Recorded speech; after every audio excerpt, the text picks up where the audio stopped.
this is a state that Biden won by over 10 points in 2020.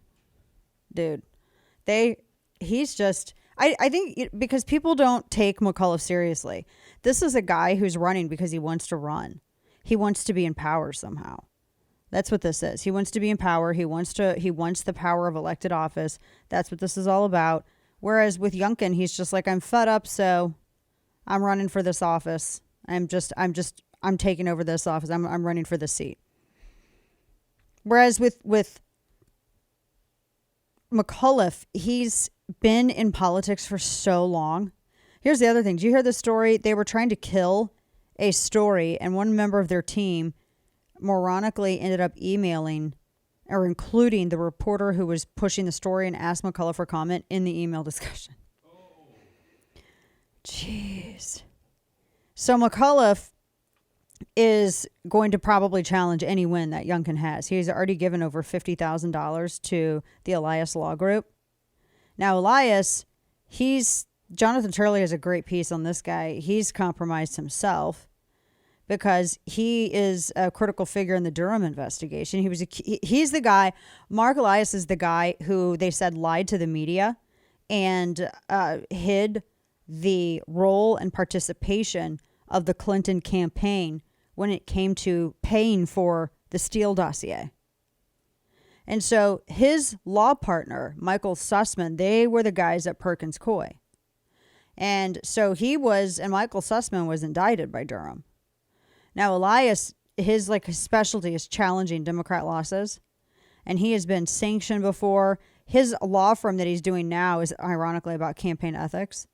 But he's working with McAuliffe because McAuliffe is going to challenge any win that Youngkin has. And so the situation with Elias and the Clinton campaign, this guy was the one. He had talked to the New York Times. He talked to Ken Vogel over at New York Times. And they were doing a story on this. Vogel had asked asked Elias for questions on this, and Elias had pushed back, saying your sources are wrong. All of this is wrong. And he and John Podesta and others were really fighting back against it. And what they weren't being honest about, what the Washington Post ended up reporting, is that Elias was getting paid out of the same pot that the Clinton campaign was using to also pay Perkins Coie for the dossier. Now, so he's already compromised. So he's working with Terry McAuliffe on this. So Tyler O'Neill, who works at Fox News, reached out because he's a reporter. He reached out to the McAuliffe campaign to get comment on the fact that, Mark Elias, who worked with Perkins Coie over at Sussman, and he left and created his own law firm.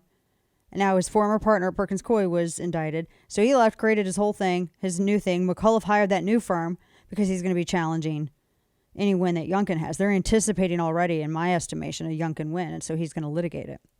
And so Tyler O'Neill at Fox reached out to him and said, I'm writing a story about a report that McAuliffe had hired Mark Elias and to challenge any election results. What's the purpose of this hiring? Because that's the specialty of his firm, et cetera, et cetera.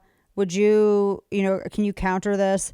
So McAuliffe's spokesperson, Christina Freundlich, replied, which she was replying to her colleagues, not O'Neill, but she said, can we try to kill this?